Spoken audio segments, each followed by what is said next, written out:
Now, I know that one of the times that you and Tyson came together was when he was struggling at the end of the exile before the first fight, when he was carrying all that away.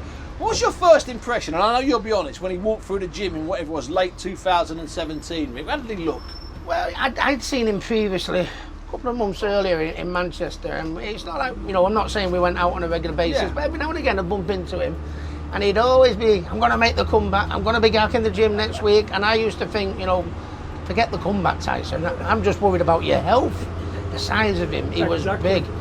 But bit by bit, he got himself back together. And when the first day he walked through the gym door, I thought, he's still got a long way to go here. But to see him, improve technically how he was doing, to lose the weight, to get the sharpness, to start banging the rounds out with the sparring partners, he was still like 20 stone, 21 stone. He was sparring with Dave Allen, and the unbeaten Croatian kid, I can't remember his name, and it was to see him as week by week shrink, get smaller, improve and everything like that. It was inspiring, not just for me, but I mean for my youngsters that shared the gym with him at the time, to look and say, listen, that's what you've got to do, that's the attitude you've got to have. It was brilliant, and to see him go from strength to strength and doing it, and where he is now, it's absolutely fantastic. It's superhuman. What he's achieved. That's a fair comment. That was a tough time, John, there, wasn't it? Because it's all very well saying I'm going to come back, I'm going to do this, but you're looking at him, and you're a sensible man as well. It's a tough time. I was looking at him, and I just thought, what, like Rick's just said there, think about your health, forget the comebacks, let's just get normality in order here. And it was just like, it was like a dream that was like never going to come true, because I could see him like every day. He was talking a good scrap, but didn't want to do anything about it. And I said, look, son, what are you going to do now? Because you're only getting worse and worse day by day. This has got to stop. But he come out of it on his own. You've been in a similar situation yourself, haven't you, Rick? Yeah, absolutely. You can't. When you're down, you're down, aren't you? When he was been there, he was saying it. A few pints down his neck. I'll be back in the gym next week. I used to say the same thing. 2 more pints down his neck. I would say the same thing. 7 months later, I'm still sat in the same place. But no, he did it, and it took a while, to get there. But he's, I think a few years ago. And even when he won the world title the first time against Klitschko, I still don't think he was in a good place, John. Wasn't Ricky? I still think he was, half not right. And then every time he did an interview, he'd offend someone, he'd upset someone, and people, and his reputation wasn't good. No, and I thought they don't know the Tyson I know. He said, he's not in a bad place. He's trying to build the fights up, but he's not in the best of place. So that's why he's coming out with what he's saying. But I mean, forget the boxing. Yeah. Look at the stuff he's doing now. With the mental health and all the positive things. He's doing now. They're seeing the real Tyson Fury, because I used to sit back and I used to kick off with people in the pub who were saying, "Oh, what's he saying that for? What's he saying that for?" I said, "You don't know him, shut up." But to see him do what he's doing in the ring, and the mental health and the other side of the thing, that's the real Tyson, and he's the champion we knew he was. Yeah. And it's been a journey, though. I mean, it was a journey for you. I mean, after that sort of pause after the Pacquiao, before the next fight, and then that fight. So so in that sense, you and him must have shared a little bit, because you were in some, dark old places, Rick, weren't you? I mean, it's not about exploring your dark places, this bus, because it's too comical, this bus, trust me. But you were in some bad old places there as well, weren't you? Exactly where Tyson was, and he was saying the stuff, and I wanted to believe him, but I didn't, because you knew you'd been there. Yeah, absolutely. But there's always part of you that thinks, well, this is one thing saying it, you've got to make a conscious effort, get off your backside and do it. And he did that eventually, in what he did. And at first I thought he's just having his first fight in Manchester was just a little warm-up fight, and then he did the 10-rounder, which I thought, oh great, he's got the rounds out now. That's a good point. And then the next fight, I'm fighting Wilder. I thought, oh gee, it was in your gym, wasn't it? Yeah. I went, good God, can't we have another? Can't we have another 10 round? Yeah, just to got that. But that was Tyson's. And a lot of people shared my opinion. This might be a bit too soon. Wilder, such a concussive knockout puncher. What did you think? And then when I'd seen him in the gym, and I know how good he was and how good he was performing. So I think to myself, people aren't seeing what I've got the luxury of seeing here, though. Of course. And I think it's. But I was still thought, maybe is it too soon? If you flip a coin, I was really that uncertain. But I mean, when he did and performed what he did, and needless when we keep going on about when he got knocked down and he got up, and how he not only got up, come and won the rest of the round. Yeah. You know, and I think to not get the result, I think it prevented him of having one of the greatest comebacks. It was still a great comeback. Yeah, of course. But I mean, that'd have been the icing on the cake for me. I thought Yeah. 4-rounder, a 10-rounder, beat Deontay Wilder. Yeah. Wow. It's storybooks, isn't it? Unbelievable. I know that they've made documentaries about it, they've made radio programs, and they've written about it, but that last 3 minutes, that 180 seconds of that last round was quite unforgettable. Yeah. For anybody that was anywhere Well, near it, let alone where we were.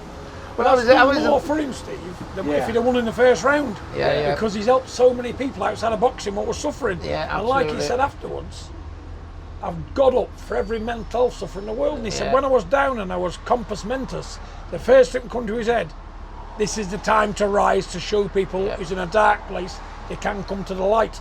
And that's what he did. And I think you it know. helps when boxers do it. Certainly, you know, you've got we got Frank Bruno done it. Yeah. I mean, I've had a great fan base, and you know, I was known as a bit of a man's man of a fighter. I did it, and Tyson done it, and I think more people, it's becoming more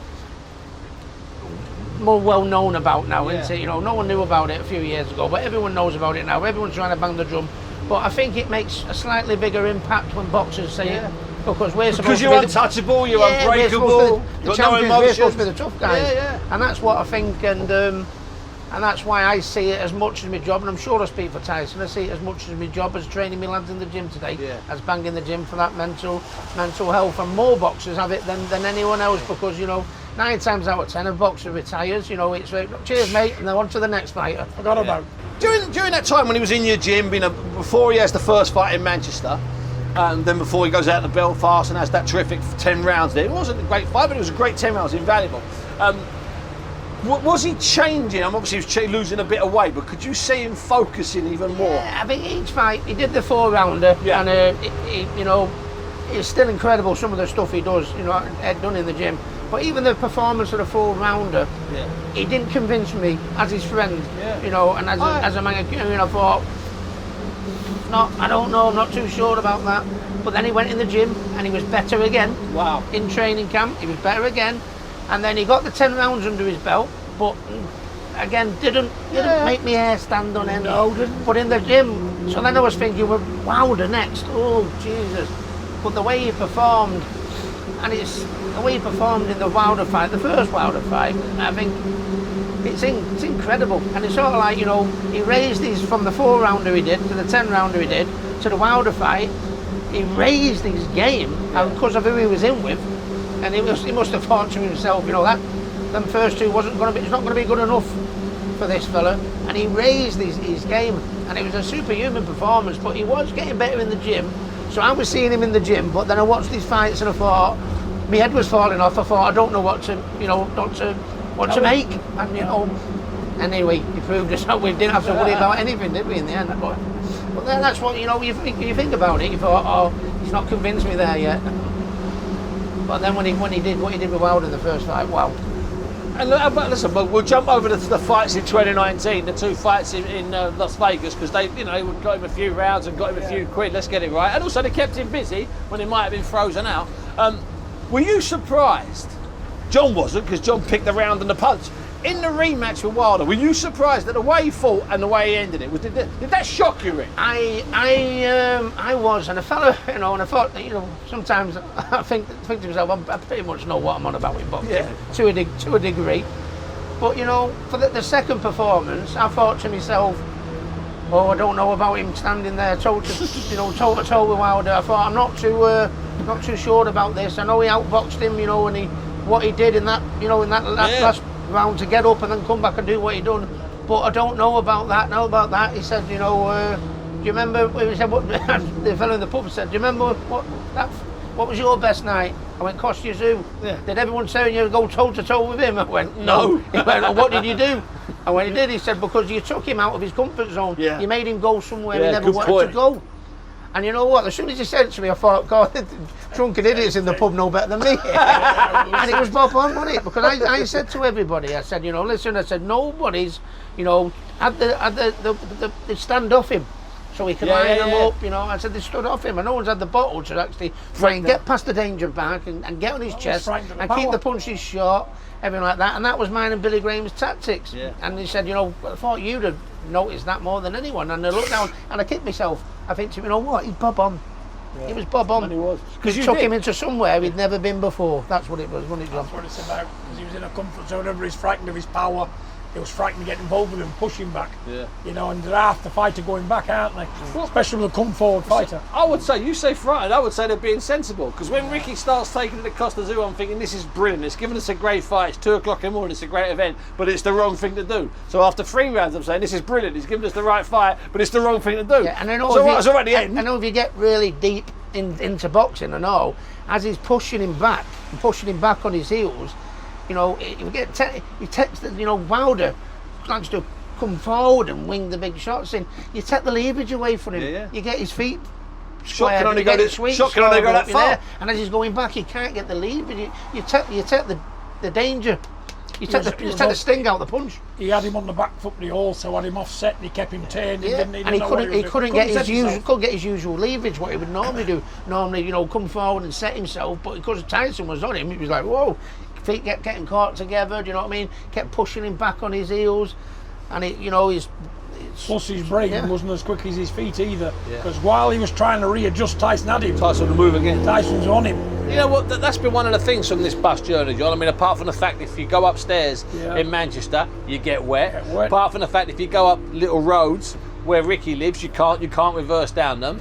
Apart from the fact if you go to Cheshire countryside upstairs and you sit outside, you're going to get whipped in the face with a tree. Apart from that, one of the main testimonies from this is the praise and the different things that different people saw in that fight. You know, we were talking to Molly McCann, you know, the MMA girl, and Paddy the Baddie, who he called Paddy the Goodie.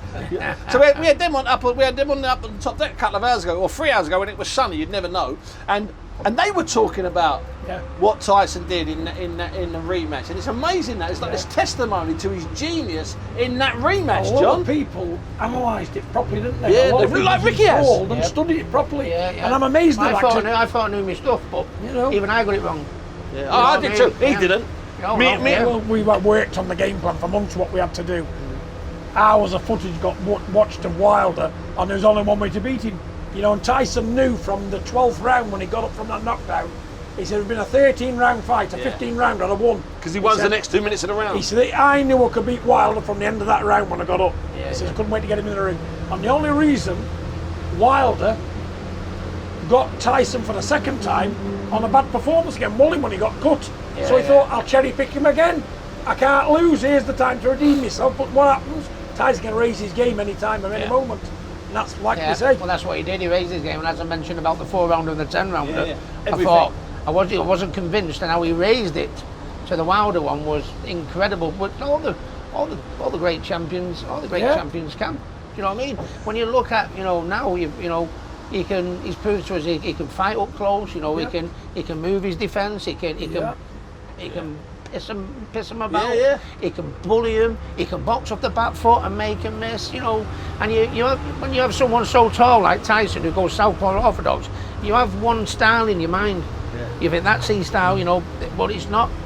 He's so versatile as a fighter, and you know, and for someone who's up there to be able to go and bully someone, because we all went the tall ones. We have a picture in boxing in our head that they're not the bullies, they're the ones that jab and move. They get bullied. They're the ones that get bullied. That's the point. But he proved that he can bully people as well, which is. I think it was a side to his game. We thought he didn't have, but he's proved again he has. He says to me, "When I feel I'm in competition, that's the best of me. If I'm fighting a man, he said, I think I can beat easy. I box." He said, "But what I do," he said, "when I feel like I've got it to do, the best comes out." So, John, will he have it in this? This is to both of you, to you first. So, will he have it in this fight, knowing what he did to Deontay last year? Will he feel that he needs? Will he feel a bit not threatened? That's the wrong word. But will he feel like he's got to perform at his best against this guy? Yes, I'll tell you why. Go on, Steve, Ricky. The element of danger always keeps you sharp. Yeah, if you take your finger off the pulse with him, Wilder, you go to sleep, you're hitting this canvas. So you've got to be switched on that. He's not daft. He'll know what he did in the last fight, but you know, he'll know what he did in the first fight. You still have that in mind, and great champions can do that. They don't lose they don't take their eye off the ball. You know what I mean? And I think he'll go out there. I wouldn't say a little bit cautious, but I think he'll go out there. He won't go out there gun ho. Yeah. I think, but the minute he gets the measure, and I'm talking 20, 30 seconds, he'll put it on him again. Yeah. I think, and I think he'll. Let's ease into it. Let's not take chances because we know what can happen. Yeah, we know he can hit, but let's take the confidence from him right from the first bell. Let's not let him get into the fight by me easing it into him. Let's ease into it, but let's not. Let's take the confidence away from him. If he gets, off to a little bit of a good start, you never know, we might warm to it and then we might have a difficult night. Yeah. Personally, I don't think so. I think the minute you've got a little bit of measure on him, do what you did last time, put your foot down. Yeah. We know he can fight, we know he's got all that heart. What's he like as a person? What is his personality? His personality? I think that's pretty much clear for everyone to see. Same as Ricky's. By the way, those two together on a night out. Yeah. But no, his personality is, some of the things he's done at press conference over the years, or some of the things he says, what his personality is, and that's to build big fights up. Yeah. But whether he's in the gym, when there's no cameras there, he's in the gym and he's having a little bit of banter and a bit of crowd. Still the same Tyson Fury, but what I've been impressed with over the years is, and more so now when you see what he's doing, and he's using his negatives of years gone by to do a positive thing now, is the heart. And a lot of people didn't notice what a big heart he's got, because 9 times out of 10 he'd put his foot in it, wouldn't he? Rather than have to do that. Now he's doing something positive, and people are seeing him. He's the fighter, he's the personality, and he's the heart as well. He's the full package. And I'm not saying that to blow smoke up his backside. He is. That's exactly what he is, and we should all be proud of him. It's called behaving like a world champion. Yeah, acts like one, lives like one. When you're a class act in the ring, you've got to be a class act, even bigger class act outside. There's no point in being the best fighter in the world if everyone thinks you're the. That's right. And that's what people are seeing with Tyson now. A few years ago, we won't mind me for saying, some of the stuff he come out with, people would go, oh, hang on a minute, what's he going about? Now, they're seeing the real Tyson, and it's wonderful to see, because we've both been to that same place, haven't we? It's nice to see him come out top and doing so many positives in and out of the ring. You've got to go to dark places to end up in light places, haven't you? And when you get to the light, you're a better person for it. Stronger in every way. You've got to hope you get through it, though. Well, let's get it right, John. Lockdown, mate. Both in and outside the ring. Let's get that right. And that's what I think. I think Ricky's so right. It's that stuff that's so brilliant. When that bell rings, it's going to be a war.